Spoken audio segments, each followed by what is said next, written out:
conclusion. I think that is what we'll go through. And from the onset, I want to say I agree with the previous presenter on how the traditional economy at times doesn't put the people at the center, but we will try to see how they link. So to start off with recent economic trends, I will, of course, start as a traditional economist and tell you that the economic growth has come down from 5.6 in 2023 to around 4.6 by the close of last year. And if you look at what was happening last year, there was a slowdown in credit to private sector, which led to a deceleration of economic activities in major sectors of the economy. There's a projection that in 2025 we will grow to 5.3. However, we have our reservations from TISA here, and we are not as optimistic as we are seeing from these numbers. Going to exchange rate, the Kenya shilling has stabilized to around 128 to 129 shillings to the US dollar. And this is as late as between December and February this year. This is an improvement from the numbers we had in a similar period last year, where the shilling had deteriorated to almost 160 shillings to the dollar. All these numbers have an implication on enjoyment of human rights, and we'll be seeing how they combine. In terms of foreign exchange reserves, right now we are at $8.9 billion. This is as at February 2025, and this is a growth from a similar period last year, where we were at $7.1 billion.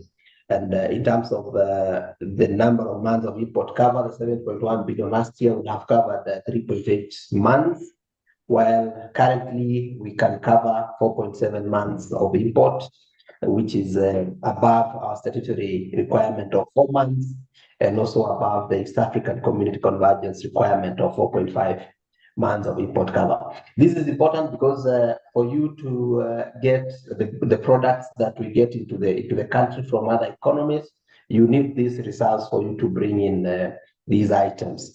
And lack of this import cover means that there are some commodities that we will not get as we would wish, which would affect the enjoyment of some certain human rights. Looking at the interest rate, currently the interbank rate, or what we commonly call the central bank rate, is now at 10.6 or almost 10.7%, from a high of 13% in February of last year. And this high rate last year is what has led to the decline in economic growth, given that banks would have preferred to buy government papers instead of lending to private sector, which led to a deceleration in economic activities. But this has been coming down gradually. Although we've been proposing that we should go to a single digit, we are happy with the decline this far, which means that at least there is some incentive for banks now to lend to private sector, because as you can see, the 91 Treasury bill interest rate has dropped to 10.03% from a high of around 15.7% in October last year. So in about 5 months, this has come down to 10%, which is good. However, what I've put here in red, we are seeing an increase in the inflation rate from an all-time low of 2.7. I think this was the lowest inflation numbers we've had in almost 10 years. We got this in October, and right now we have inflation at 3.5%, by end of February. This means we are seeing an increase in food prices. We are seeing which automatically reflects to an increase in cost of living. And once the cost of living goes up, then there is a challenge on the enjoyment of certain human rights. I just wanted us to have a look at what is happening on the inflation numbers. February last year, we were at 6.3%, and this came down all the way to 2.7% in October. But as you can see, there is a steady increase in inflation numbers that is now at 3.5%. This has a direct relationship with the interbank rate that we've seen up here. The easing of the monetary policy means that there is more money that is in circulation. And also we have the increasing food prices that leads to an increase in the inflation numbers. Although we are still below the government target of 5% plus or minus 2.5%, so we are on the lower side. But this increase that we are seeing here, if we continue with this trend and looking at the weather patterns that we are currently having, it's a bit dry in the country. We are likely to see this going up, and by the time we get to May, June, or there this year, we might find ourselves going on the higher side of above 5%, unless something is checked. These numbers are important because when we look at now the projections of expenditures going forward, they are not giving us optimistic views. As per the 2025 BPS that is currently in the National Assembly and Senate, the overall expenditures and net lending are projected at 4.263 trillion, which is about 22.1% of GDP. Of course, we have a few issues because this number is another number that is also there in the BPS that is contradicting this, but for the purposes of this discussion, I go with this number. And this is slightly higher than what we have in the current financial year, which is about 3.97 trillion. And the breakdown of this, the key areas, the current expenditure will carry most of the resources, which is about 3.09 trillion. I'm sorry, this should be trillion, which is 16.1% of GDP. What is worrying is of this 3 trillion, 1.6 trillion goes to debt repayment. This is worrying. This is the highest debt repayment that we've seen as a country, and this is going to affect us greatly, as we will be seeing in the slides that follow. So what is also worrying is that the development expenditure is only 725 billion, which is about 3.8% of GDP. As we'll be seeing later, a majority of the development expenditure will be funded from borrowing, looking at the numbers that we have, which will affect every citizen. We have a slight increase on transfers to county governments from last year. I think last year was at around 410 billion. Now we are at 436 billion going to county governments, and a contingency fund of about 5 billion. So these are the block areas where the budget will prioritize its funding in the next budget. So looking at deficit, as per the BPS, the deficit is currently projected at 831 billion, or 4.3% of GDP. This is against a projected ordinary revenue of 2.835, of which we are of the view that this is overestimated by not less than 110 billion. And these numbers are important because if we don't achieve these targets as we project we want, then we are going to have serious challenges. And in our view, the projected deficit could be anywhere above 5.4% of GDP and not 4.3% as proposed. In this regard, as you can see, the debt repayment and recurrent expenditure have been prioritized, and they're leaving very little room for development expenditure, which, as I had highlighted earlier, will mostly come from borrowing.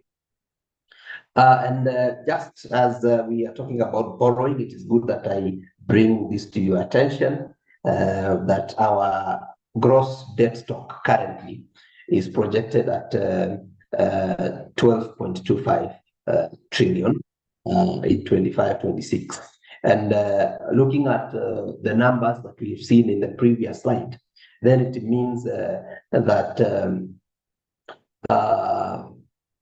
most of our debt in the coming year will come from domestic borrowing. And this is worrying because if we have this level of domestic borrowing, then the resources that will be available for private sector lending will also go down. The actual borrowing in nominal terms for next year domestically will be 684 billion, which will be almost 82.3% of the entire borrowing that will happen, with only 146 billion coming from external sources. This has a big impact on both businesses and enjoyment of human rights, given that most of our resources will be going into this debt repayment. Looking at implications of the public debt that we just seen and austerity measures, our Constitution, Article 214(1), does provide that public debt is a charge on the consolidated fund. And if you read the PFM Act and its regulations, they actually go further and indicate that debt will be a fast charge. This, therefore, in effect means that debt will be given priority over other expenditures. And as we've observed up here, if we are projecting to collect 2.8 trillion in ordinary revenue, and our debt repayment is 1.6 trillion, then it means over 56% of the projected revenue in 25-26 will be consumed by debt repayment. This, therefore, leaves very little room for both recurrent and development.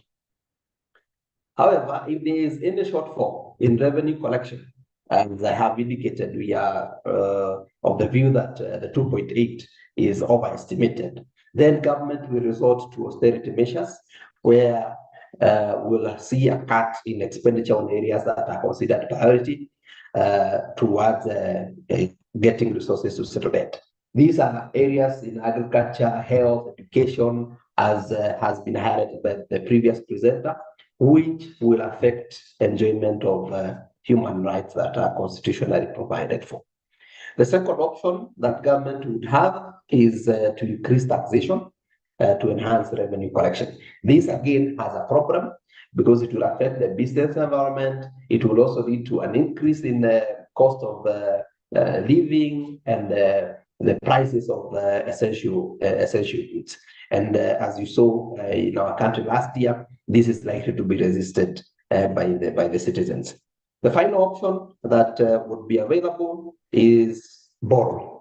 However, in our Kenyan case, you've seen that we witnessed an increased domestic borrowing, and this is due to the little room for external borrowing. However, this also has an impact because then, as I have indicated earlier, there will be outcrowding of the private sector by government, meaning then we'll still start seeing a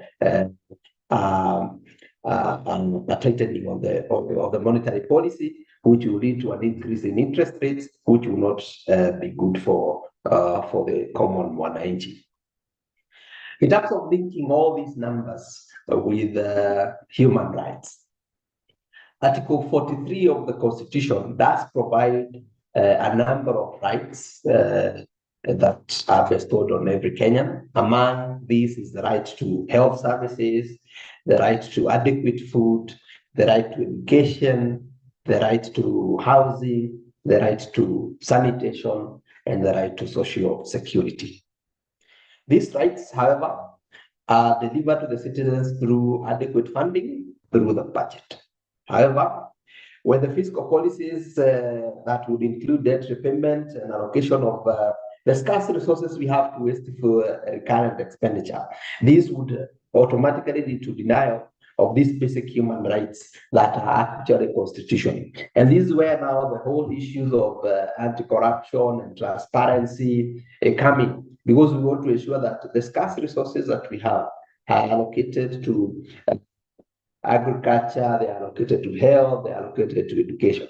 But in the current numbers that we've seen, agriculture only has an allocation of about 3%, which is way below below the Maputo, Abuja, and Kampala declarations of 10%. Health only has an allocation of about 8%, which is way below the Abuja declaration of 15%.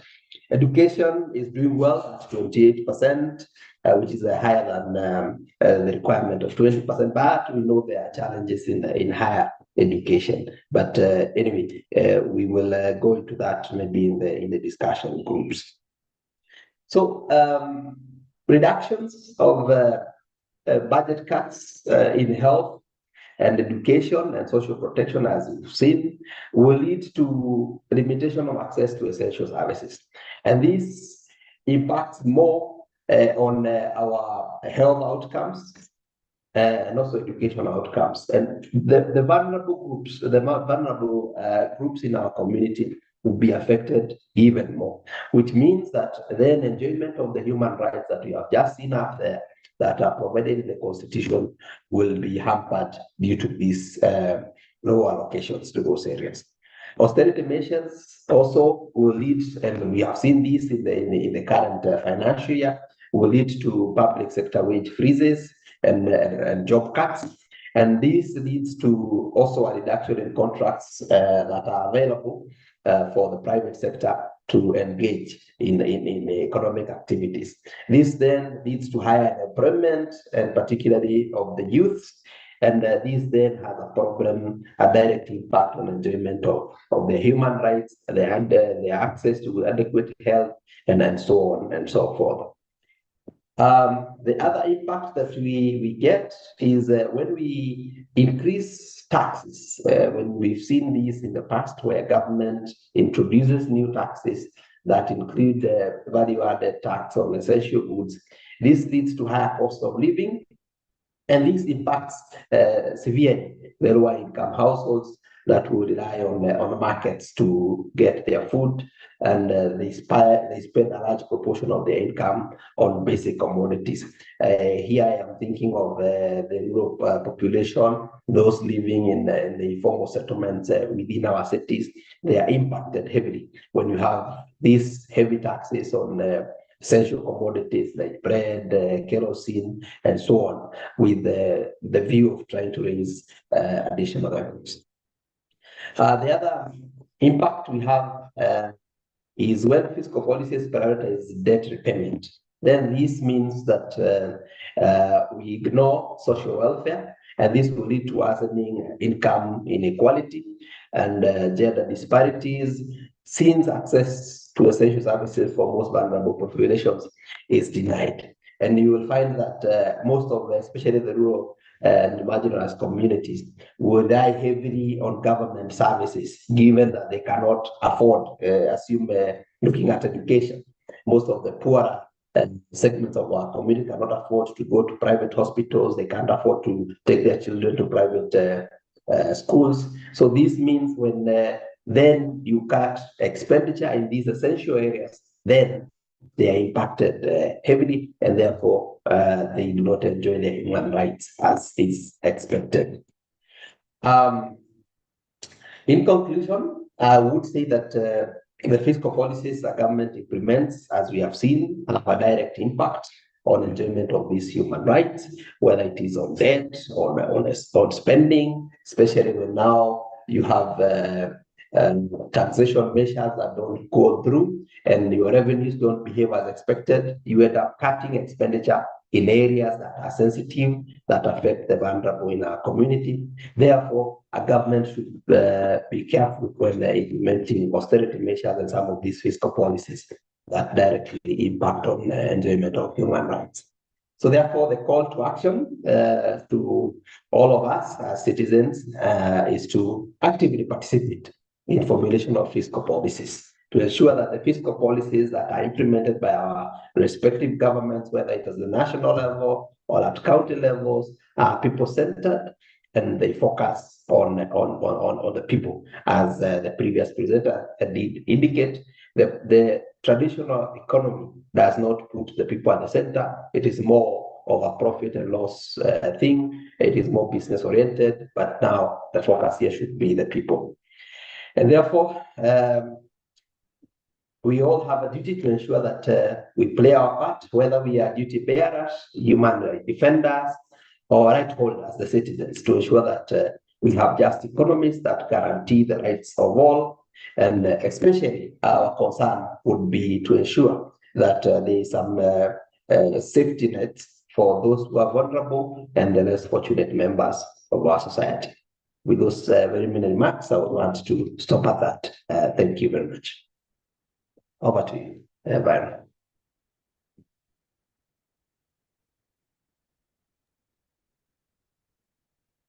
Great. Thank you for the presentation. Again, very enlightening, especially the conclusion on the call for all of us that we have a duty to ensure that we have a policy that works for the benefit of the people. And just a recap from your presentation, you emphasized on the economic trends, looking at the growth in terms of GDP, the exchange rate, the inflation, and the monetary policies for the previous 2 years. You also emphasized on the budget priorities, looking at the budget for the financial year 2025-2026. And you mentioned that from the proposed, the estimates towards debt repayment is alarming. If you look at how much we are proposing to debt repayment vis-a-vis what is remaining for the development purposes, it is quite something that as citizens is a clear indication that we have not reached to a point where our budget is driven by people's needs rather by debt repayment. You've also talked of the implications of what high debt repayment means to the economy, especially looking at the emphasis that debt is the first charge in when it comes to development. And now this is where my question will go to the OHR representative in the House, is how then do we ensure that citizens' priorities become the first charge? Yes, in as much as if you look at how the framework is now, you realize that debt is the first charge. Then the question is, how then do we ensure that citizens' priorities become the first charge? And you've given the options in terms of what are the linkages between fiscal policies and human rights economy. You talked of Article 43, which gives the right to accessible and adequate food.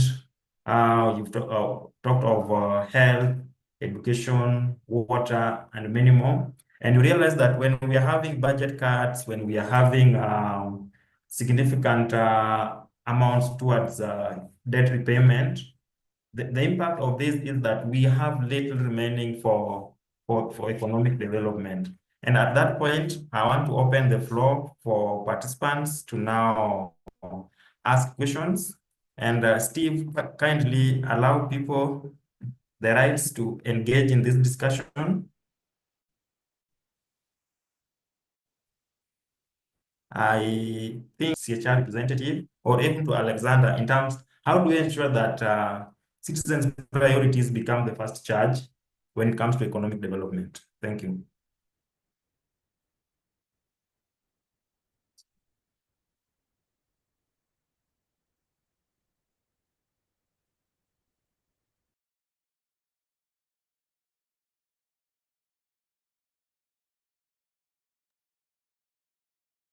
Alex, we may start with you, given that I don't know that if Dandy is still in the room.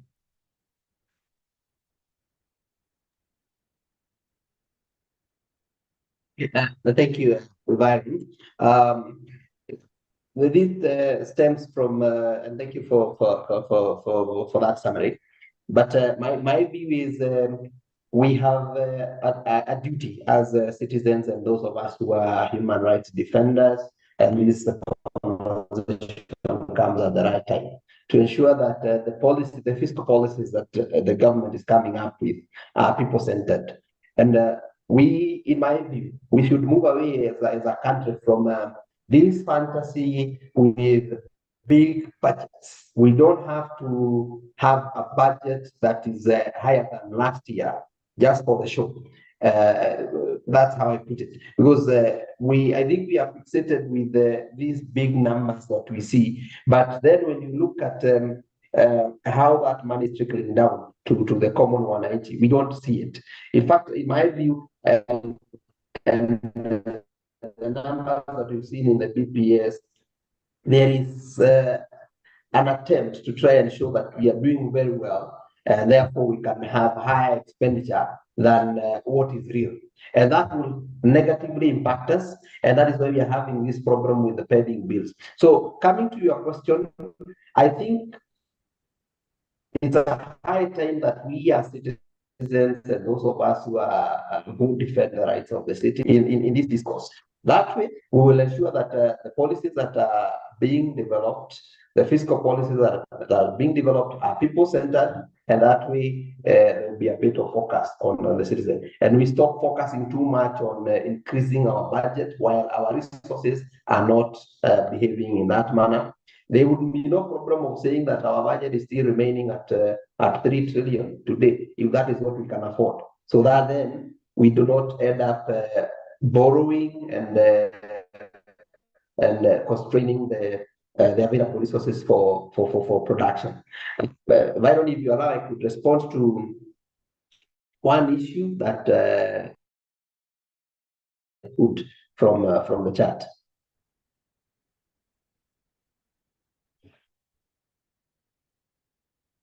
Byron? Yes, proceed. I see there's a question from Christine Murai, and the question is that as an economist, don't you think that the government should encourage more of exportation than importation to boost our economic trends?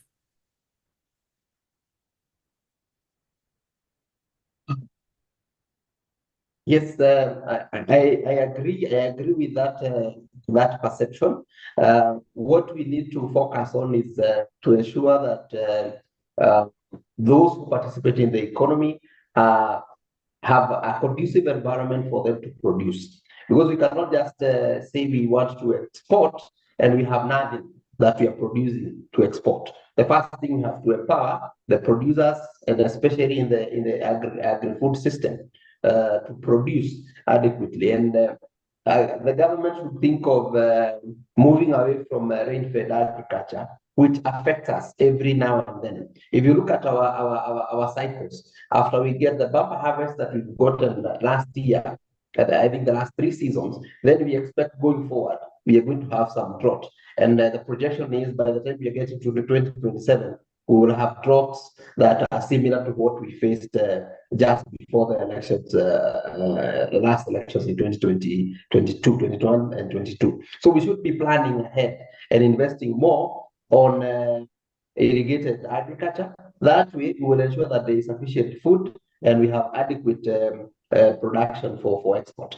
And this has a bearing on both our inflation numbers and our foreign reserves. So we focus on production. That way, we get exports, and we reduce on our balance of payments, where we are a net importer and not a net exporter. Thank you.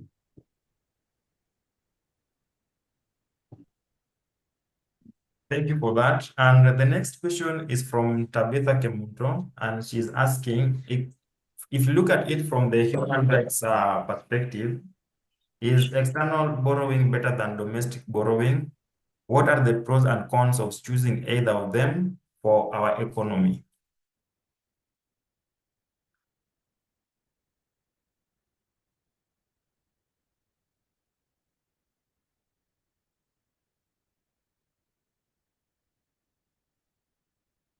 And as you prepared to respond to that. There's another question from Turanira, and the question is, how does local, regional, national, and international politics affect the budget formulations, and how do we mitigate this as human rights defenders? With poor civic education in Kenya, public participation in governance, how do the rights of vulnerable communities get protected if they don't participate in budget formulation? We can start with those two.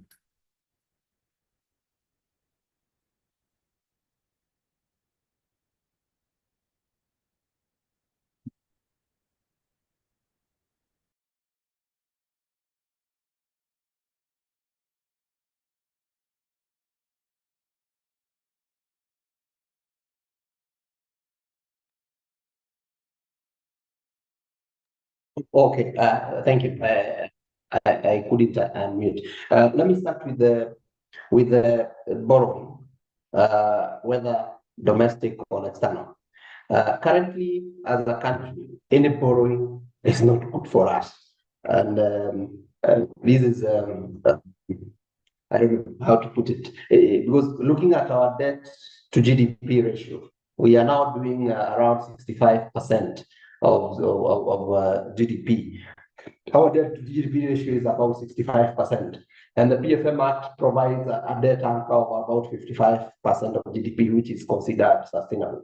So our debt level is alarming. So either domestic or external borrowing is not good for us. However, domestic borrowing is even worse because the interest payments that come with domestic borrowing are much higher than concessional borrowing that we get, say, from multilateral international organizations like IMF and World Bank.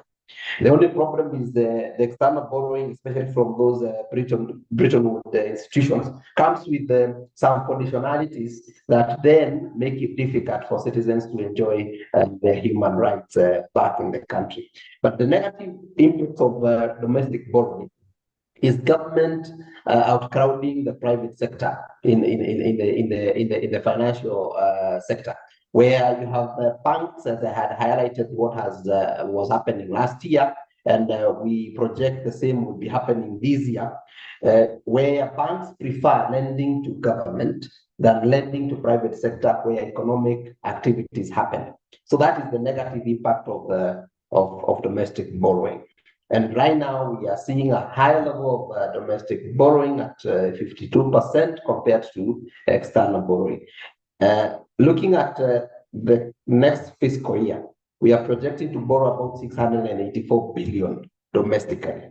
These are monies that ordinarily would have gone to the private sector where production happens, there's job creation, and there's a higher multiplier effect within the economy compared to all this money going to government. And then when it gets to government, and I've seen a comment here, then it is prone to corruption privilege and wastage. That is where we have a challenge with the higher level of domestic borrowing. So this will also impact on the interest rates, where the interest rates on loans will go up. And then we'll have challenges of central bank trying now to tighten the fiscal, the monetary policy by increasing the CBR rate. So all these are negative impacts of domestic borrowing. But overall, as a country, we are not doing well with our debt stock. Thank you.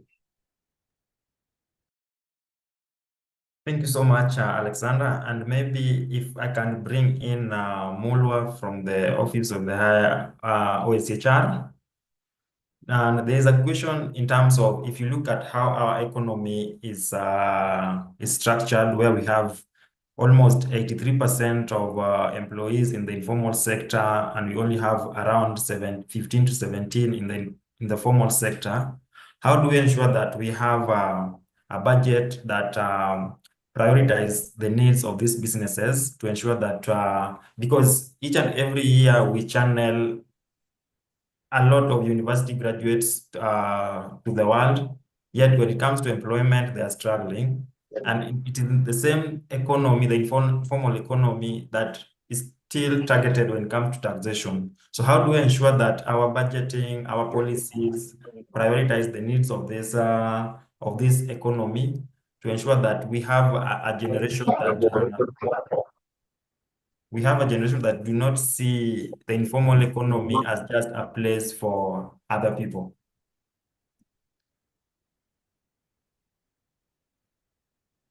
Thanks a lot, Ochala, and good morning, colleagues.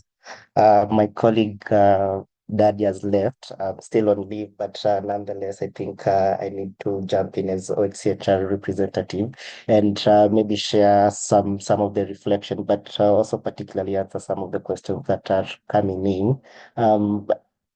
I think going back to what, and I think Alex has done an excellent job in terms of painting the context within Kenya. And just to say one point, the idea also behind the human rights economy is that it's a very context specific and needs to take into account the context within the country. So just so that you know what you're trying to propose with the use of the human rights economy, it's not necessarily one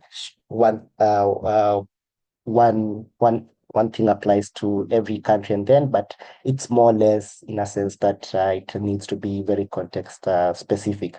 I think going back to what Alex mentioned in terms of the context, the reality of things is that where Kenya is at the moment is that debt is really crowding out investment in the private sector, but more to that is also debt is also crowding out essential services, and it's becoming a priority. And again, this is linked to a lot of factors. One, there is the commitment that is within the constitution, but also linked to it is the fact that Article 43 of the Kenyan Constitution speaks of economic, social, and cultural rights being part and parcel within the budget. But above that, Kenya has ratified the International Covenant of Economic, Social, and Cultural Rights, which in essence speaks about the use of maximum available resources for progressive realization of economic, social, and cultural rights. So that's also a beginning in terms of how do we start thinking when it comes to budget. How do you prioritize essential services like right to social protection,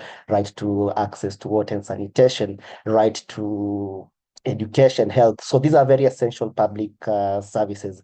And I think for me, the conversation begins, how do we start thinking beyond just seeing from one lens? And I know there's a lot of argument that Kenya has to first pay its debt because there's a lot of implication into it. If we do not honor our debt, that goes towards the credit rating. And there's a whole conversation around the international financial reform architecture, which needs to be reformed within that particular set. If we do not repay our debt, we know what happens in terms of the penalty that accrues. Kenya is downgraded in terms of credit rating. And those are some of the factors that I know colleagues from National Treasury might be also considering. But at the same time, Kenya has obligations in terms of meeting economic and social rights. So how do you match those two particular aspects? And I think also going back to what Alex was mentioning is the whole conversation around how do you start thinking around ring fencing social services within the budget itself. And I think that's also equally important. Maybe a lot of discussion will be discussed during the breakout session, but that's also one of the options that needs to be put into consideration. If you read what the IMF has been saying in the Article 4 on the agreement with Kenya, they say that it's important to ring fence essential social services, but in reality, that's not always the case. I think Alex pointed out a very clear picture that debt repayment and interest payment is more than what is going towards health, education, and social protection. And for me, that's also quite concerning. And within the context of the human rights economy, I think it's equally important to start thinking, how do you renew commitment towards human rights, particularly looking at fiscal policies, both taxation, but also budget expenditure. So I think what I'm basically trying to say is that there are instruments that could potentially potentially be used by civil society, by human rights defenders in terms of arguing for ring fencing of essential social services. But also importantly is how government is using the maximum available resources, which is already contained in the International Covenant on Economic, Social, and Cultural Rights. And also within the International Covenant speaks around ensuring that there's minimum essential level in the event that we do not have enough resources. So resources should not always be the constraint that comes into the argument. So there is a lot of potential elements. And I think also importantly, and we haven't spoken, and maybe this is something that we'll go in the breakout section, is also the all aspect of budget participation and ensuring citizen participation are actually driving the priorities within the budget. I think that's going to be quite critical within the context of Kenya. We saw what happened in June last year in terms of all the Gen Z movement due to lack of participation. I think participation is going to be quite critical in terms of informing how we move forward. So I think those are some of the opportunities that exist for citizens to inform the budget priorities, but over and beyond just the budget priorities, also looking at other aspects that involve taxation, which becomes quite critical. So I think the point I was trying to make is that we also need to be aware that the human rights economy needs to be very context specific. And I like one of the comment that was put forward. Also looking at the political economy of it is equally important. It's one thing, I think political class in Kenya play a very critical role when it comes to fiscal policy. So I think that also needs to be put into consideration. Thanks a lot. Over. Thank you so much, Mulwa, for that elaboration. And before you go, there's a comment from Mburu Michael in terms of how can we mainstream unpaid care work in the human rights economy, especially in the county budgeting?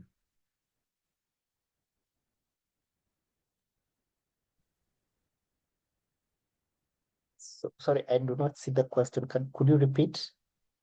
Okay, it starts as a comment by Mburu Michael, and let me just read the whole of it. The concept of costing and mainstreaming unpaid care into the economy is becoming increasingly important. Awareness on unpaid care, especially in formal settlements, is marginally increasing, and we've seen so much work around this by the Oxfam and also Youth Alive project on unpaid care. Now, the question is, how can we mainstream unpaid care in the human rights economy, especially at the county level?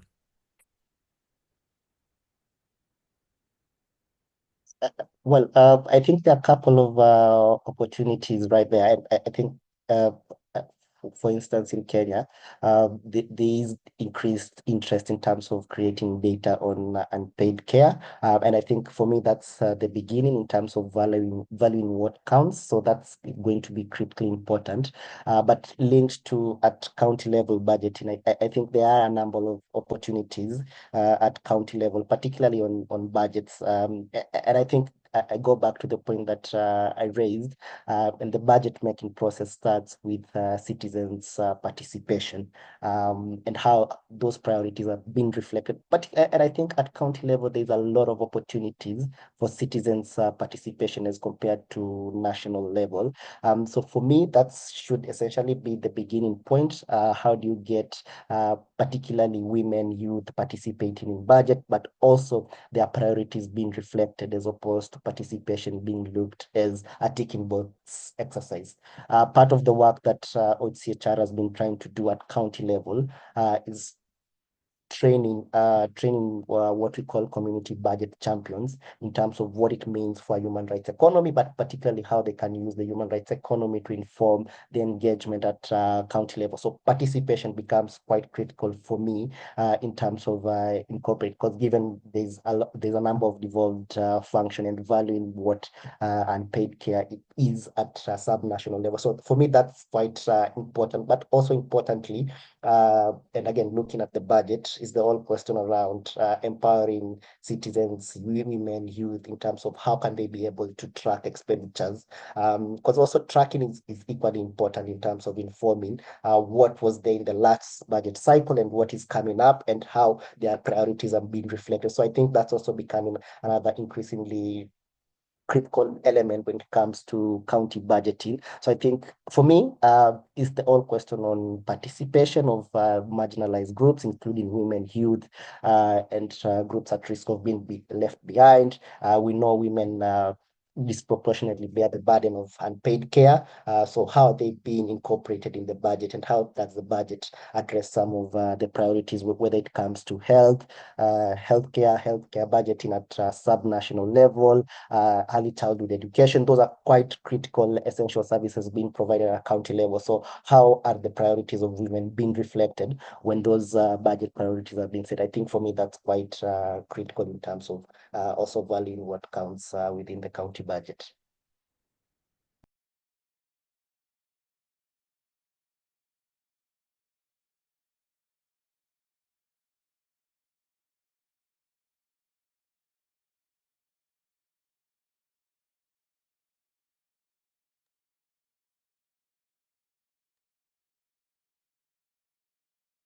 Thank you for the response to the questions. And at this point,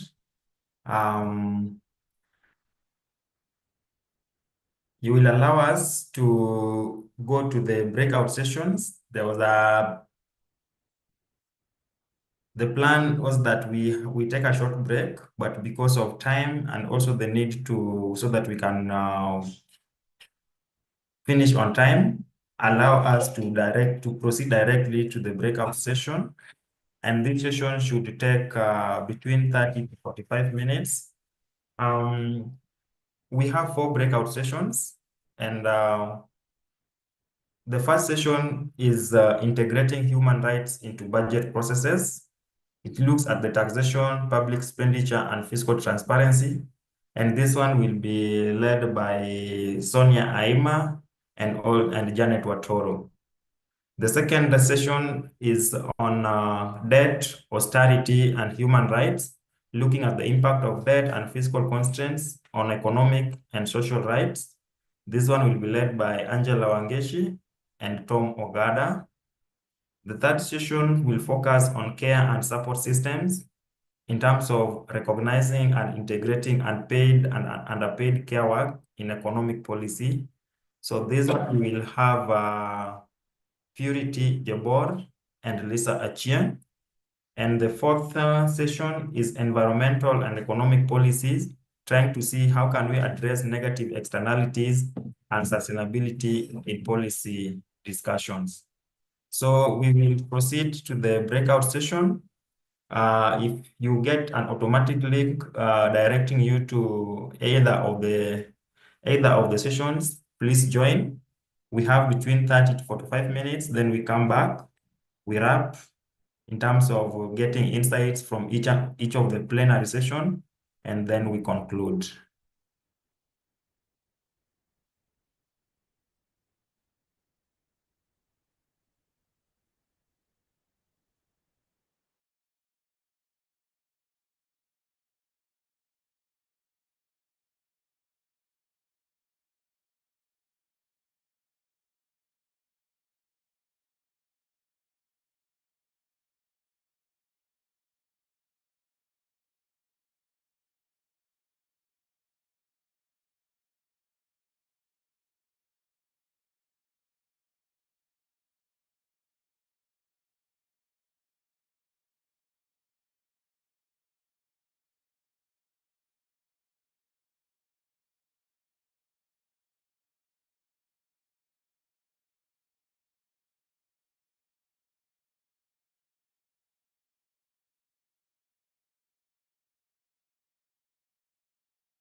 Thank you so much for the great discussion that you've had.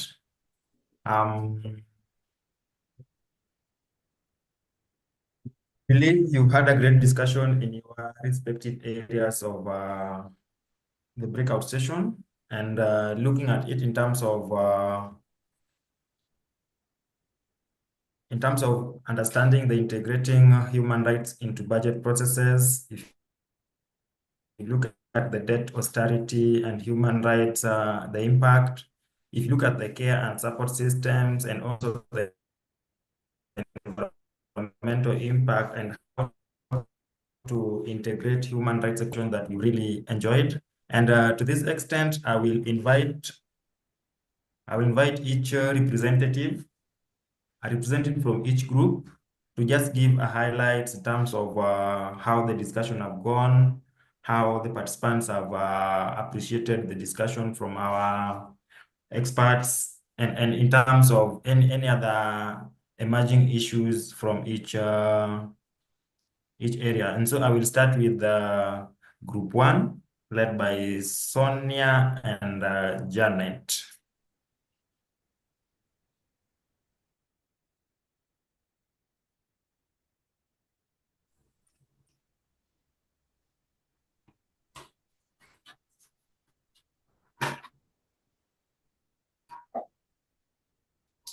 Thank you, Byron. Our discussion was on integrating human rights into budget process, looking at taxation, public expenditure, and financial transparency. So our discussion mainly focused on how we can have the HRE framework in the budget process. So some of the highlights that came out were just discussing how it is essential to ensure there is civic engagement and public participation in these processes to ensure that citizen priorities are met, and particularly on ensuring that they have essential social services such as health, education, and what have you. We've even seen one of our participants sharing a case from the Kiambu County where she mentioned that the county has established ECDs to ensure that there is early childhood education and such services available, as well as in the healthcare sector, where the county is doing great work as well. So some of the recommendations that came out was to ensure there's a reinforcing of essential services such as health and education particularly at the sub-national level, and as well as ensuring that we carry out advocacy and campaigns to strengthen these processes as well. And looking at the legal policies in the country, there's a challenge particularly on implementation. So one of the recommendations here was to strengthen the existing legal policies.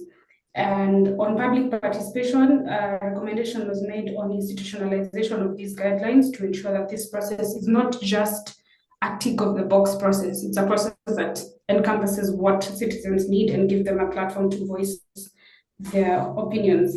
And another one was ensuring transparency and accountability, such as one of the pilot programs by the Office of the Auditor General, known as the Citizen Eye, which they're working on to ensure that citizens can put their voices in budget processes and documents and audit processes as well. There's also prioritization of funding to essential services, which ties into the reinforcing of these essential services and social services. There's also strengthening accountability process and building capacity of citizens and CSOs all around. And we believe if all this is captured and institutionalized, that we will have a good budget process where citizens' priorities are put at the forefront of the process. So those were the highlights from our session, and thank you so much. Over to you, Byron.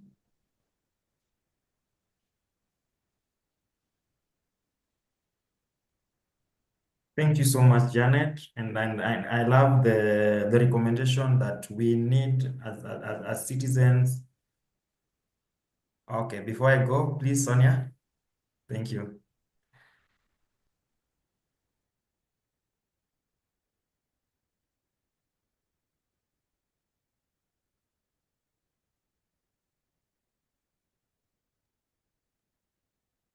Oh, thank you. I have been unmuted. My recommendation, I think, to add on what Janet has just mentioned, a reflection from our group was also the need to constantly now rethink beyond the numbers that constantly are mentioned, but look at what those numbers mean. So it's in reimagining the numbers, the meaning of the numbers, as opposed to just thinking about the numbers. Thank you, Byron.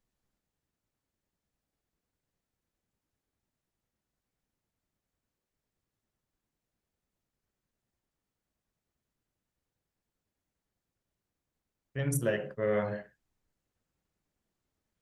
Steve, you're muted. So this is just to the team. Kindly find time to just a moment to fill in this survey link. It is important to, as it will sustain our discussion around human rights economy. And I think Sonia is having internet issues.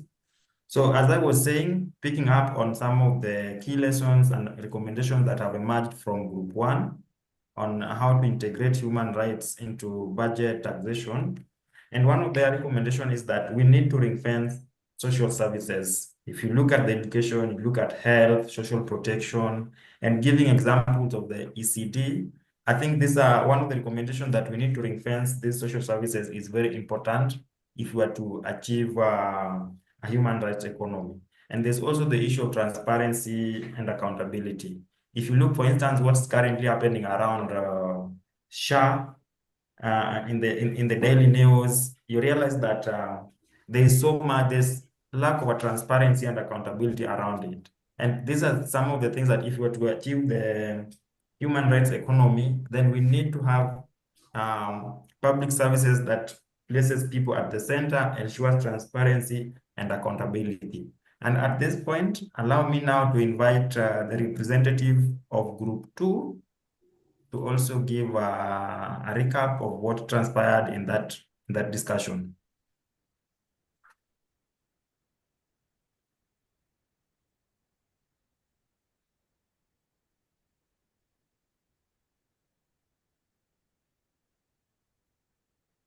I believe this group should be Angela and Tom.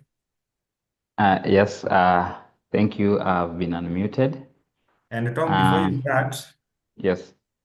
And to all the participants, please fill in the survey link I've shared. Fill in only once, don't fill twice. Thank you. Tom, you may proceed. Thank you, Byron, for that and for this chance. Our group in Group 2, we were focusing on debt, austerity, and human rights, with a key focus on the impact of debt and fiscal constraints on economic and social rights. So our conversation was revolving around Article 43 under Chapter 4 of the Constitution, and we were building on what Alexander had shared during the first session. And some of the things that came out, we identified economic inequality as a serious, economic and social inequality as serious issues that are coming out from debt and the introduction of austerity. So in economic inequality, we saw the government is trying to increase both the tax rate and the tax base. And this, in increasing the tax base, we are seeing a scenario where the government, through KRA, is running to small businesses, and this is worsening, or rather is fringing the business environment because of the increase in taxations. Then on the social inequality, we saw the issues, the reduction in the fiscal space in terms of allocations going to education, allocations going to health, allocations going to social protection, allocations going to agriculture, and other things. Then in terms of challenges, we've talked about the role of IMF and other international financial institutions. First, in the introduction of fiscal consolidation programs, and we are seeing a scenario where this is going to be stricter because the current program that IMF is having with Kenya is ending in May 2025, that is this year. And once that ends, another one is probably going to come in. However, our concern from this session was if currently IMF is saying that the current program has failed because it did not meet their fiscal consolidation frameworks. That means we might be up for a stricter implementation of the next program. Then we also talked about challenges in the legal frameworks, and we've seen that the government, the executive, the government agencies do not obey court orders, including the president. And apart from obeying court orders, we are seeing issues of violation of the constitution. For example, the issue that came up was the constitution of the task force, public debt task force, audit task force. Then we've also seen the non-compliance with the court order for declaring public debt information by the National Treasury that elapsed in February. Yes, that elapsed in February. And we've also discussed a number of opportunities that are uprising. But apart from that, the key issue that has come out is corruption. We've identified corruption as a major contributor in this, and we've seen that in the OAG reports, Office of the Auditor General, the reports that are coming there are indicating a lot of wastages from Parliament, wastages from the government, and it is unearthing a lot of corruption issues. However, there is no action that is being taken. So some of the participants noted that there was a corruption report last month that indicated that oversight institutions that are supposed to be oversighting on corruption issues were cited as some of the leading institutions in corruption. So this again compromises the Kenyans' fight against corruption. On opportunities that we've identified, participants have agreed that we should not let the Gen Z revolution die because it was too close to liberating Kenyan economy, because that is what pushed the president towards calling for transparency and accountability in the public debt that is yet to be implemented. That is what resulted in the dismissal of the cabinet, and on the grounds of corruption and opulence of public leaders. So we agreed that should be an opportunity, and we should not let that moment die, because active citizenry is key in demanding for accountability and transparency. Another thing that has come out is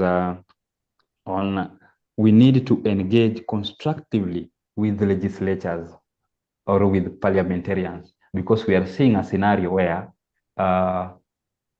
the executive has captured the National Assembly and even the Senate to the extent that they are passing policies that do not speak to, that are not real to the human rights issues affecting the common wananchi. So that has come out strongly in our conversation. And another thing that we've also noted is there was a question from one of us is that how should we ensure sufficient integration of human rights principles? And that was our closing point on how to ensure the integration of human rights principles in fiscal policies, both by county and national and national government. So some of the things that were discussed include meaningful public participation. And two, allocations. This should be seen through allocations in various sectors, especially education, health, agriculture, social protection, and other key sectors. Then this also, another proposal was progressive taxation.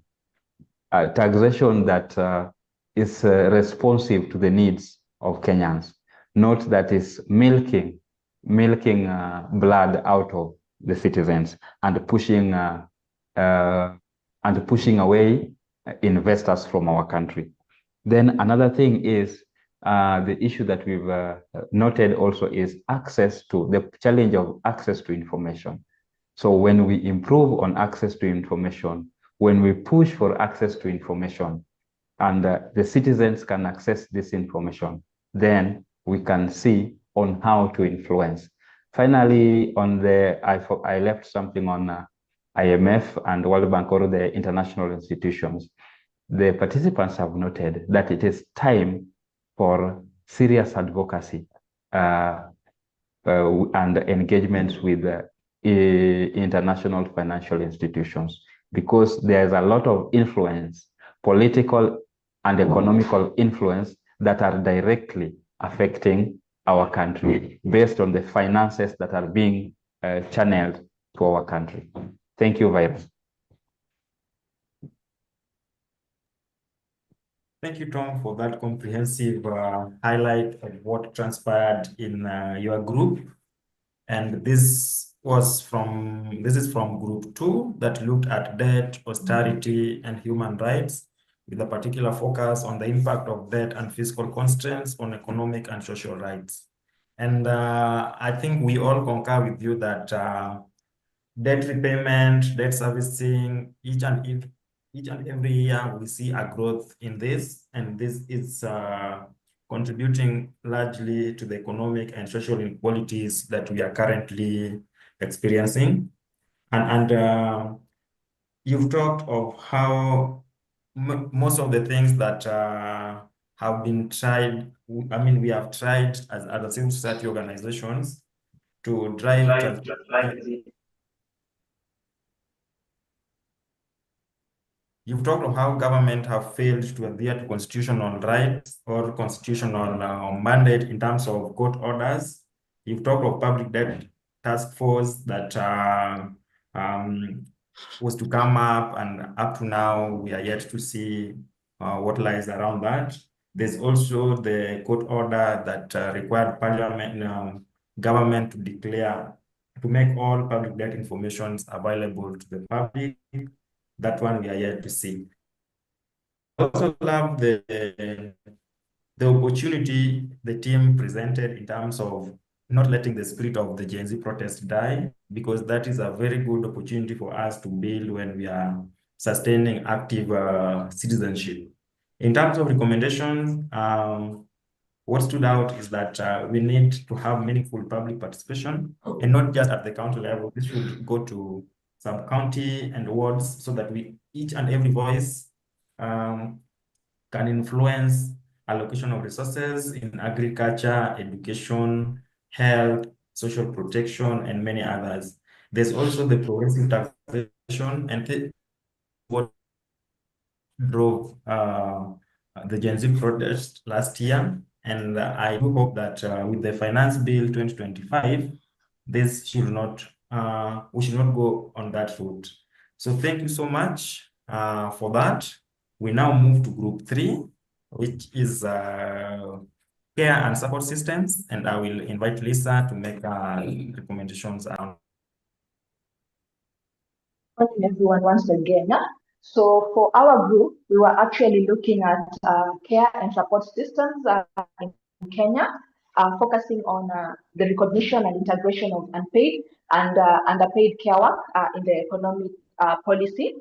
And to start off with our discussion, the first thing that we actually noted in our discussion is the fact that care work is actually being consumed everywhere, not just within Kenya, but globally. Yet, when it comes to valuing it, it's actually really an undervalued sector. And also key to this was the fact that, a reason to this was the fact that in the sector, women actually remain invisible and undervalued, yes, yet we find that in most instances, they're actually the main people who actually provide this particular care. And we talked about gender, whereby we find that majority of the people have the mentality that the paid work is actually a woman issue. It's not like a per se gender issue, but it's more about the women. Yet, in real sense, it's actually the responsibility for everyone to actually look into the issue and not just to make it, or rather to stagnate it on issues to do with gender. And key, we noted that also, it was very interesting to note that we don't have a CS for gender currently. So at the cabinet level, there's no one actually championing for these particular issues. And from our discussion, we actually looked at numbers, which was very interesting. Because from the numbers that we were looking at, we were able to find that a higher percentage of women are actually in vulnerable employment when in comparison to men. And the key thing that actually came up when it comes to numbers is the fact that women actually spend 3 hours and 36 minutes more on unpaid care and domestic work in comparison to men. What this per se means is that men are actually getting the opportunity to thrive in other areas, while now women just remain in the unpaid care and domestic work. What this means for actually the woman is that you're not able to actively participate as a citizen, in issues that actually relate to the economy, in issues that actually are geared towards building Kenya as a country. You're not able to actually, you see, like for instance, when we put out calls for public participation, let's say in regards to the finance bill or in regards to any other particular bill, because of the amount of time that you spend in the domestic and unpaid care work, you're not able to actually show up and even participate in public participation and help in, have your voice in that particular area. And then we came to also note that some of the challenges that are actually experienced when it comes to unpaid care and domestic work is actually the time poverty, which is what I've actually just mentioned. So that's a very key issue. And then the other challenge we find when it comes to unpaid care and domestic work is the fact that there's limited social protection. We feel like, there's SHA, there's NSSF, and now we even have the housing levy. But then the protections that these actually offer are very limited, and you find that most of the people in this unpaid care and domestic work are actually not even able to, to afford or to even remit these. Another challenge we noted is the inadequate infrastructure and labor-saving technologies. And it was key to actually that when we were talking about technologies, something that came out is the fact that for these people involved sometimes in unpaid care and domestic work, you find that sometimes you actually have to even limit, just like on things like, bills, when it comes to electricity bills, just using technology. You switch your phone off, you switch it on just to save costs. Yet, if we are actually getting the proper pay and the proper care, this could actually not be a worry for you. And with that regard, we were actually looking at when we're talking about the finance bill, or when we are engaging in discussions around the finance bill, one thing that should be looked at is taxation that actually results in labor saving for care workers, so that they're actually able to to afford some of these things that they're not able to. And then the other key thing that we mentioned was restrictive social norms, because we still find that we still have the mentality of perception, or rather there are also still communities that still believe and still hold the belief that, care and then that unpaid care and domestic work is really not work. It's not work to be valued, and it's actually just for a particular gender. So you see, having that in mind means that we're actually not really, they are very crucial and key part of the work and labor force within Kenya. And having said that, some of the key recommendations that we were making is the fact that we actually need to mainstream care and domestic work in all our programming, so that it's not just a gender discussion, but it's like an all-rounded discussion. And then we also talked about shifting the existing narratives, because we talked about, the social norms and what like communities actually tend to believe in. If we start by shifting that narrative, that, unpaid work is just the responsibility of women and girls, then we're actually going to be changing perceptions out here. And one of the things that came up when it came to shifting the existing narrative is the fact that we can actually start by raising the current generation to actually have in their, in their mind or upcoming that, that unpaid and care work is actually valuable, it's important, and it's not just per se for one particular gender or for one particular generation. And then the other interesting thing was that we talked about key policy action. We mentioned about the draft national care policy, which is actually there. And we felt that for this particular national draft national care policy, there are actually some bit of aspects that need to be captured and actually that need to be put in there, such as, the measurement of unpaid care work, such as things such as employment policies and regulations. We need to include things like childcare. We need to factor on social and cultural norms. We also need to remember to support infrastructure. We need to look into the domestic work as well as social protection. And I think the other thing that we actually felt people need to know, to be more aware about, is actually the wage bill. Because last year, there was that introduction of the minimum domestic wage. And I feel like it's an important document that we all actually have to look at it. Because I have just been shocked to find out that if you look at the wage bill, it even sets, like how you're supposed to pay when it comes to domestic work per hour and everything. Citing an example, we cited the example of Mama Fua. Normally in our households, we actually take in the Mama Fua and we pay her labda 500 shillings or even 1,000 bob. And when we do that, perhaps they've spent like almost 6 hours or 7 hours or even 8 hours just doing that particular work. Yet we're supposed to be paying them per hour, and we're supposed to be paying them around 144 Kenya shillings per hour. Yet in the real sense, we're actually not doing that. We just give them the amount that we feel is actually like commensurate to what we feel we're supposed to be paying them.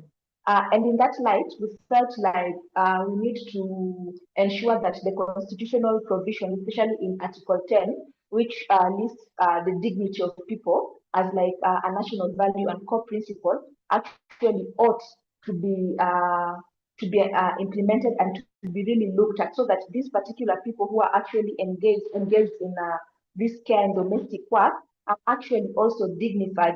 Their work is actually also dignified, so that they can even stand out here and have that dignity to say, yeah, this is what I do, and this is what actually should be represented or reflected. So yeah, those are some of the things that we discussed in our team. In case I've left anything out, maybe someone else can just mention. Yes.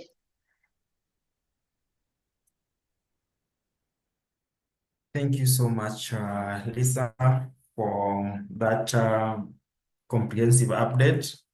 And what I have picked from my end is that care is consumed everywhere. It's not just in the house. The fact that you are at work right now, at the back of your mind, is that when you go home, for those who have left someone in the house, you will most likely find that whether it is meal, clothes, everything has been prepared. So you see whatever is happening back in the house, to a great extent, is influencing your ability to also perform in your respective field. And I also love the idea that we need to raise a generation with the mentality that gender work, care work is not just for women. Each and every gender, be it men, women, and all others, have equal responsibility when it comes to care work. And also in terms of how do we ensure that the measurement of care work is clearly articulated in key government policies. And I think with the culture and the mentality around care work, and also the recommendation for each and every team to mainstream this in their respective programming is something that stands out. Before I move to the last group, allow me to bring in Sonia. She wanted to build on the presentation made by Janet shortly, then we move to the final highlights of the group 4. Sonia, if you can hear me, please, you have 2 minutes.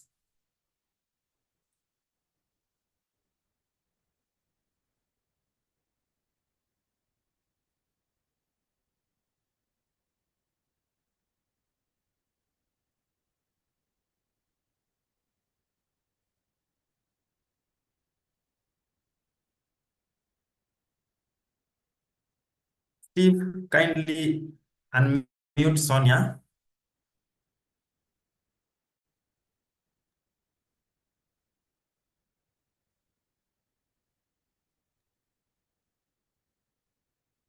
Thank you, Byron. I believe I had written what I was saying, but just to use the seconds that are left out of the 2 minutes Maybe that you she will gave come me. last. Sonia, are you there? What? You're unable to hear me?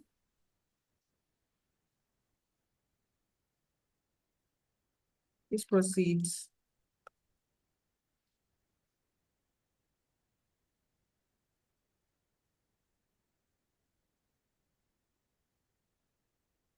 Okay, seems like Sonia is still having issues.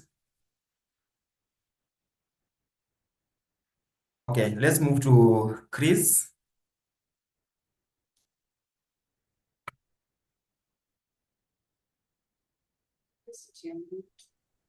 Yes, I think Nicholas will present on our behalf.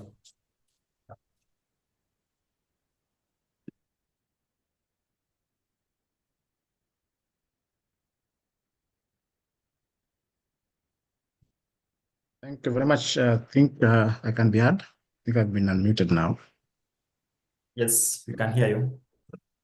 Thank you very much. So this is highlights from Group 4, and what we're looking at environmental and economic policies addressing negative externalities and sustainability in policy decisions. And so we tried, first of all, to look at the context upon which we are discussing this particular topic. And we looked at it from, first of all, from a global context, and we realized that just to put this in perspective, that there's a very intricate relationship between globalization, environmental degradation, industrial production, energy consumption, and compare that in economic growth, and as well as sustainability. Because again, sustainability encompasses quite a lot of things, ranging from social, political, economy, human rights issues, taking care of all the social welfare about human rights. And then also, again, in terms of enhancing sustainability, there's what we call environmental performance index that look at how is a society or a government or a municipality or a region becoming more towards being 100% sustainable. And when we talk about sustainability, like I've said, looking across all those particular spectrum. So quite a number of regions or countries, and specifically in Kenya, quite a number of counties are still performing way below the expected standards of environmental performance index. And so to bring this into context again, we are looking at now when we talk about externalities, negative externalities and sustainability in policy decisions. What do you mean? And so in our discussion, then we know that when a government intends to benefit, when a government policy, a policy that is generated and implemented by the government is intended to benefit a specific group of people, and that then end up creating negative impacts on other parties that are not directly involved in the policy, some kind of spillovers, thereby causing harm to third parties other than the initial scope of the decision-making process, then that results into a negative externality in a policy decision. So contextualizing that, you realize there are quite a number of decisions that are made policy-wise, but then they end up affecting third parties who are not originally expected to either be affected positively or negatively by those particular policies. And there are quite a number of examples that we're able to highlight. One of them is on environmental pollution, economic disruption, unequal distribution of benefits, social displacement. As for example, talk about environmental pollution. There's a policy that when there's a policy promoting industrial development without stringent environmental regulations, that can result into increased pollution, impacting the health of nearby communities. And of course, those are health issues are fundamental human rights issues. And then again, they come to economic disruption when there are sudden changes in trade policies that can negatively impact businesses and workers in industries that rely on the previous trade regime. Originally, there are always the particular policies that people thrive on or that people use to do their business or trades. But then when there are certain changes in those particular policies, that can really cause a lot of disruptions in the economic situation, the economic well-being, because that's a source of their livelihoods. And as a source of livelihood, when that is interrupted, when that is affected, then that's a violation of human rights. And so if we look at it in terms of even an equal distribution of benefits, social displacement, and so usually what the government does just to take care of these externalities, it can always try to put in certain costs, internally, or taxes or regulations or subsidies, just to internalize the external cost and encourage more socially optimal behavior. For example, there's what we call environmental Pigovian taxes. These are taxes that is directly or it's always imposed on activities that create negative externality, forcing producers to bear the cost. So that's the producers are able to bear those particular costs instead of taking them to the consumers. For example, looking at carbon tax, or what we call the carbon tax or carbon pricing, that's a tax that is put on greenhouse gas emissions that reflects the future cost of climate change. And then quite a number of them, trade permits, you've got deposit refund schemes and so on and so forth. So in our discussion, again, we also attempted to look at, because a number of issues are coming in terms of human rights violations, especially the pastoral communities, and even in terms of the vulnerable groups, the women, the young people, children. So we try to look at also bringing forth the what we're calling policy landscape in terms of how has government responded to issues around climate change, environmental conservation, promoting sustainability, so that citizens in their way of daily operations or daily undertakings of environmental activities, then they enhance this enhancement of sustainability, taking care of human rights. So remember, in 2010, there was what we call the climate change response strategy. This is a document that really brought on board to advance the integration of climate change adaptation and mitigation in all government planning, budgeting, and development objectives. So we realize that in all our planning and budgeting processes, the climate change response strategy provides a mechanism upon which all the climate and environmental issues need to be calculated in our budgeting process, in our planning process, and even our accountability processes. And so then the question then that we were discussing in our group then is, how do communities or civil society organizations participate in planning processes or in government planning and budgeting processes? So what we realized, or what we shared amongst ourselves, is that there are particular structures that exist. For example, we have got the sector working groups on climate change and environment. We have got the technical working groups on environment. We have got the public participation processes. These are avenues upon which communities, through civil society organizations, and even individuals in those particular communities, are able to participate and air out their views in terms of public planning and budgeting process.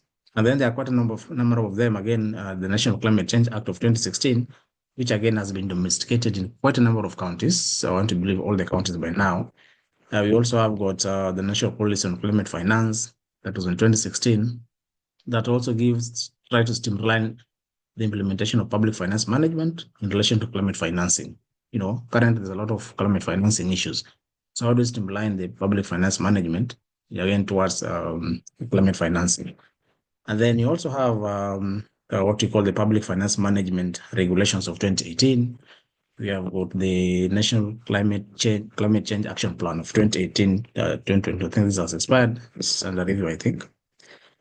And then now to address issues of even the ASAL areas, we have the Kenya National Adaptation Plan that is really keen on how do we enhance issues around drought risk management, agriculture, livestock, fisheries, water, energy, and environment, and particularly in the ASAL areas, because this plan is very cognizant in terms of how vulnerable communities, especially the women in those pastoralist communities, how they need to participate or protected from the adversities of climate change. How do they need to respond or adapt, effects of climate change, and also mitigate some of those effects wherever possible. And so we had some live examples or live discussions in our group, issues around, for example, even, caregiving, and whether some of these caregiving centers are situated in, most of them are always in semi-urban areas. Very close to them, there are issues of dam siting. And so dam sites, produce a lot of harmful effects to the people around those particular facilities. As again, the issues of EMCA, the Environmental Management and Coordination Act, that stipulates regulations upon which some of those facilities, especially the dam sites, can be able to be managed. And so in that EMCA, we have the Environment and Social Management Plan. We have got the requirement of environmental and impact and social audits that needs to be done before a particular project is done. And so quite a number of them. But having discussed all these policy issues, the presence of these policies, the presence of these acts, the presence of these regulations, we realize that still there's quite a number of gaps. There's quite a huge gap in terms of how communities are feeling or how communities are responding to some of these externalities or adversaries of climate change. And the question was then why? Then we realized that there's very low, first of all, there's slow implementation by the duty bearers. Two, there's low existence in terms of awareness of communities on the existence of these particular policies and regulations in the particular areas. For example, in the pastoral communities that has a robust, plans about issues of drought, issues of mitigation and adaptation measures, even destocking, issues of how even to store water during rainy season, how to use that water during the drought. So then one of the key actions, just to come now to the actions, one of the key actions that we discussed was, first of all, to develop a serious lobbying and advocacy mechanisms that will enable, first of all, citizens to be aware of the existence of these policies. Then number two is also to put pressure on the duty bearers to be able to move with speed to implement these policies. Some of the implementation of these policies sometimes will require even putting in resources, just to cushion communities against the adversaries of climate change and even the severe impacts of climate change. And then number two was also to encourage, I remember in our group we had one of our legislators, that is Honorable Regina, who really emphasized and brought out that there's quite a bit of laxity in terms of seriousness among legislators to be able to promote accountability and also promotion of just ensuring that laws and regulations are passed with human rights attitude. She really noted that, and she regretted by noting that there's quite a huge gap among the legislators. They really don't care much in terms of how these things need to be implemented successfully in the interest of the communities. So she strongly proposed that even as we get towards general elections, these elective positions, we need to, human rights defenders, social activists need to come out very strongly and occupy some of these elective positions. Because again, like she's nominated, she could be one voice among many. It is too little to be heard. She could shout, yes, she could pronounce herself in the assembly, but there's still a huge chunk of people who don't believe in those things. So there's need for us to be able to strengthen the interest among human rights defenders to come out very strongly and occupy these elective positions. And then also we need to just sustain that active citizenship among the citizens, how to become more active and alert in terms of how they can engage the government, how can they engage the system, through various structures that exist upon even public participation. How do they participate in a public participation process? How do they present their views? How do they follow up on those views? How do they track development? How do they ensure that even areas that require, justice, how do they seek for justice whenever there are violations of human rights? So yeah, so those are some of the highlights that are coming from group, unless there's something that Chris may want to add, but that is in summary for what we discussed. Thank you so much. Thank you so much, Nicholas. That was indeed a very technical area for discussion, and I hope it is something that we can sustain because the issues of environmental sustainability, the issues of climate are still areas that we are yet to integrate in most of our work, as not just as civil society organizations, but even in the private sector and government. And the way you broke it down, looking at it from the global perspective, how globalization is contributing to the challenges we're having today around environmental issues. Sonia, please mute. Thank you. And how the role of globalization into the environmental issues that we are facing today, and the relationship to economic growth and then to sustainability, and how this is contributing to the unequal distribution of benefits. We've seen how big organizations that are actually contributing to the challenges we have in terms of environmental issues,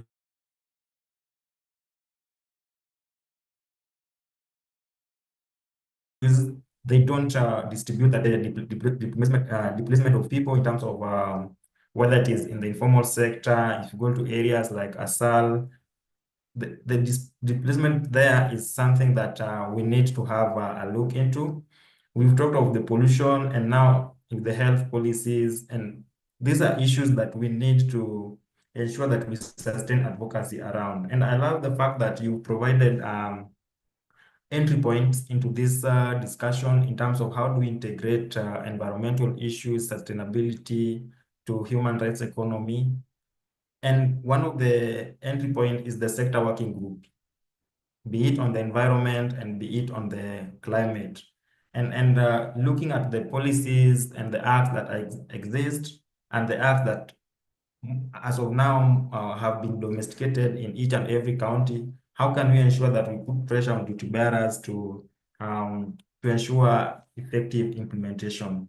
So thank you so much for these great insights. I believe each one of us have had an opportunity to learn something new, to improve in terms of understanding of human rights economy and how do we link it to every aspect of our work. For those who are working on care work, those who are working on health issues, those who are working on public debt, transparency and accountability. And you realize that the issue of the human rights economy, it cuts across. It cuts across back home, in the office, in the field. We need to find a way to ensure that we have a culture that promotes human rights economy. So at this time, allow me to invite final reflections from our earlier speakers, that is Alex, to give final remarks on this, final reflections on this subject, and also to just provide avenues on how do we sustain the conversation going forward. And after Alex, I will invite Vincent Omunyin from the OSHR to also give final reflections on how can we tap into the existing opportunities, frameworks, emerging opportunities that OSHR present, so that we can ensure that the discussion is not just in Nairobi, but we can take this discussion to the world level, given that Kenya is a devolved unit. And also maybe as Vincent comes in, it should also maybe give us a way in terms of how do we move from policy to practice with respect to human rights economy. So Alex, back to you.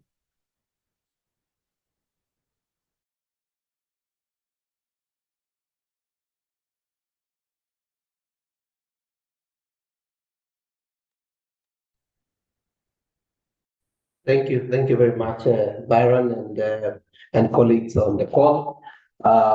This has been quite informative. I was in the unpaid care work group, and a lot of things to learn from that end, and very good reflections as was presented by Elisa.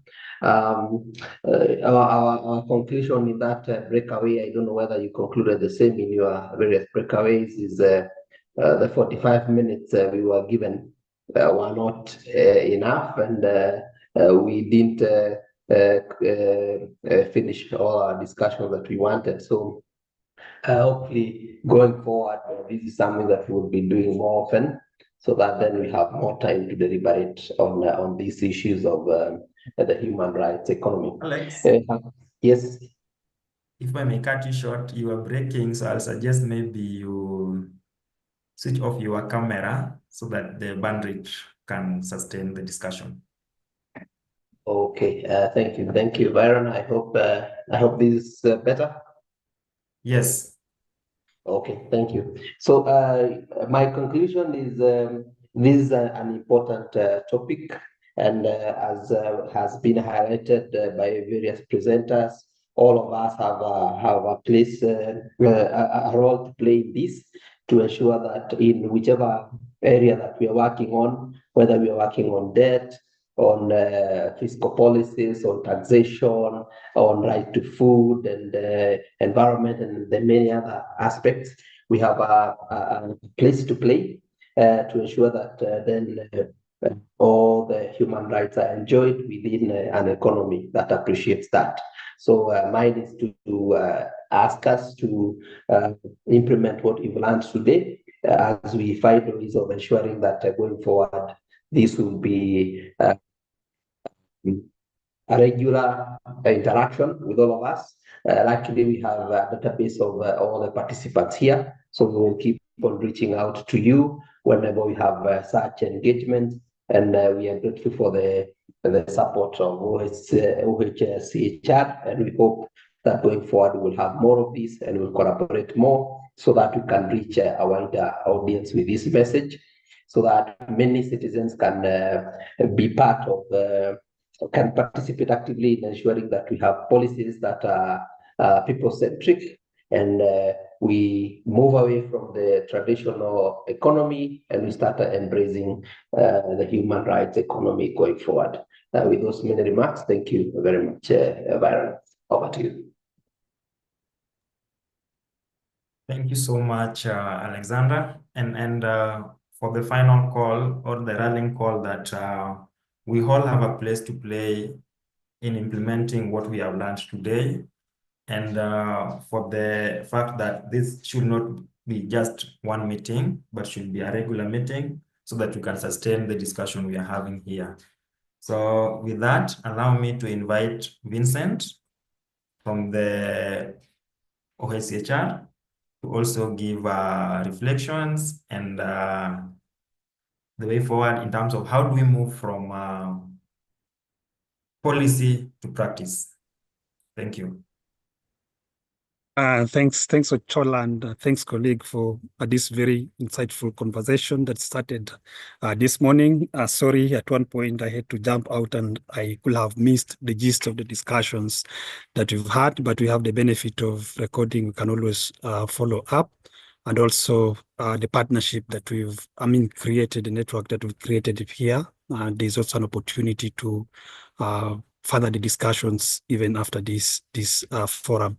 Yes, we've discussed about human rights economy, which is a really connection between the economy and fulfillment of human rights, especially the economic, social, and cultural rights, and especially for the people who are likely to be left behind from development opportunities.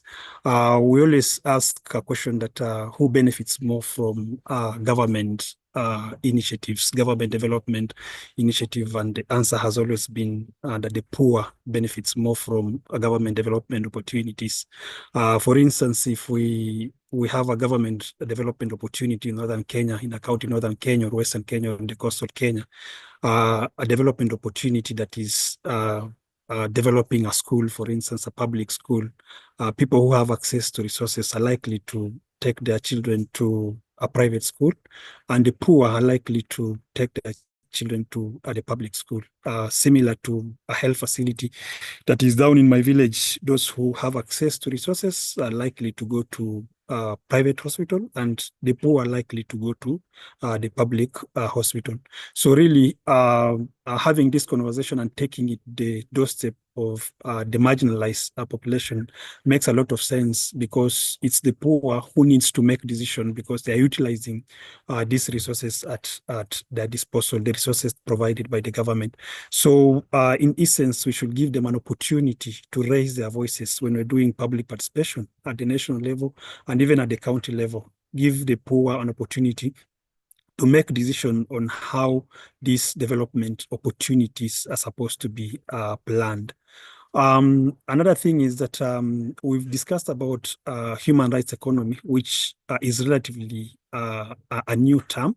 But then we all agree that these are the things that we've been doing as partners over time. So it's really a time for us to get a reflection on how we can form a very strong network and use this human rights economy as a vehicle of achieving the goal to our citizens to realizing their rights. For us as OHCHR, for the last 2 years in Kenya, we've been piloting this initiative. And again, it's not a very new initiative. It's initiative that our stakeholders, our partners have been doing, including the duty bearers have been doing at the county level. So we just brought in the term human rights economy, and also try to structure the programming towards human rights economy. And we've supported quite a number of initiatives in 7 counties, 5 counties being in northern Kenya. I'm glad to see some of the partners that we've worked with in Marsabit, in Wajir, led by Fatuma, and quite a number of counties also joining this conversation. So for us is to encourage the momentum of this conversation, even as we try to put together how human rights economy programming takes shape in Kenya. And my colleague who was presenting this morning, I got an opportunity to listen to his presentation, how different countries are implementing initiative on human rights economy. And it came out very strongly in Kenya on how a budget for us is being used to fulfill the rights, especially for the poor, and giving the poor an opportunity to participate in this discussion. I also want to take this opportunity to just appreciate our partner TISA to having walked us through this journey until having convened this webinar today. Also to appreciate the duty bearers that have been able to join with us today to share their thoughts on this human rights economic programming. We also appreciate the partners who were able to join with us today, and also appreciate the work that you are doing at the county level, at the national level, that makes a lot of sense in terms of a human rights economy. Back to you, Chola. I would wish to stop there in terms of my remarks. And there's also Martin who wanted to also have a contribution. Can see his hand up. Okay, maybe I'll come after Martin. Martin, please take the floor. Thank you so much, Vincent.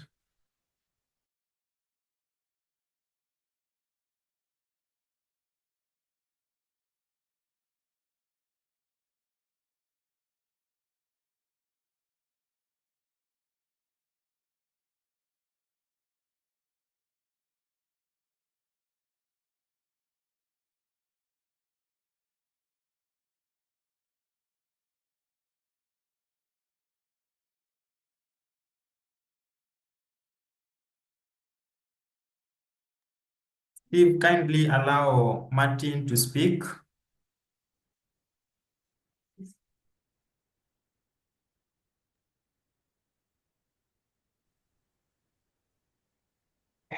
Hope you can hear me. I think to a couple of points to add to what Vincent already mentioned, but to also thank TISA for organizing such an insightful discussion. There's a lot of learning, a lot of opportunities and entry points, I think, identified from the previous speakers who spoke of during the breakout session. And I think I couldn't agree more that there is need to create more clarity, both at national, but also at the county level, the relevance of human rights in economic policy making. But also more importantly, there is need for more work in terms of developing toolkits that could be applied both at the national level to the county level, going back to the point I think Ochola you mentioned, moving from theory, practice to action. I think it's quite important.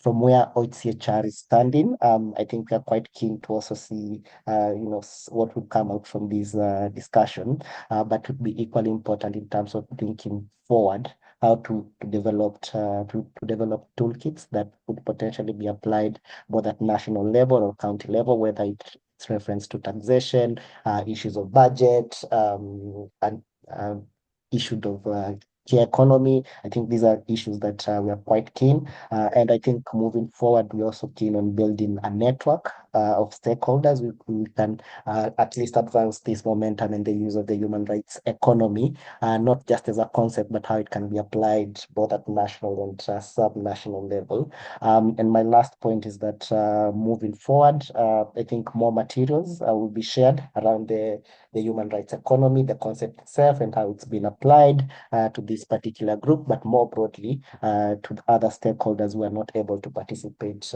during this conversation, and more information will be coming your way. So thanks a lot, TISA, for organizing this particular discussion, and over to you, Ochola. Sorry for interrupting the program.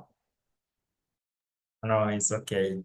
Thank you so much, Vincent Martin, for your reflections of how this discussion has been since we started to now. And thank you for emphasizing the need to ensure we have a toolkit to strengthen human rights economy from not just theory and practice, but to ensure that it becomes actioned. And from our end, as TISA, we are very happy for giving us this opportunity to lead this work. And we look forward to not just sustaining the conversation, but leading in terms of developing this toolkit to ensure that we domesticate it to across the 47 counties. And as we wrap up today's webinar, I want to extend a heartfelt thank you to our speakers, to all those who moderated and led the breakout sessions, to all our participants. I know your valuable contribution will not have been here without your insights. I know we have participants across the country, if moving from Isiolo, Siaya, Makueni, Uasin Gishu, Kajiado, Nairobi, all over. We want to say thank you so much for taking your time to listen to us, to engage, and to form a collaboration for sustaining this discussion. Your engagement today highlights the importance of integrating human rights economy into economic policies and decision making, and especially on the care work, which remains a big issue today. A special thank you to TISA and the OHR team for their leadership in advancing the critical discussion. But before we officially close, please keep an eye out for follow-up materials, as have been mentioned by Martin and Mulwa. I have shared some in the chat for those who have managed to have a look. Please download them or click the link. You can also look at our website and the website of OHR. There's so much information we'll get there for discussion. If you have any further questions or would like to stay engaged, feel free to reach out to us. Especially, you can reach out to us. There's Viron. I will share my details in the chat. There's Lisa, just the TISA team. We are all available to support you, and where possible, you can reach directly to the OSHR team for those who have been working with them from the marginalized areas. Thank you once again, and we look forward to continued collaboration in advancing the human rights economy. We will share the report once it is developed, and to build and make this network a reality in terms of driving the discussion going forward. Thank you so much, and thank you for joining us. Come to the end of the session.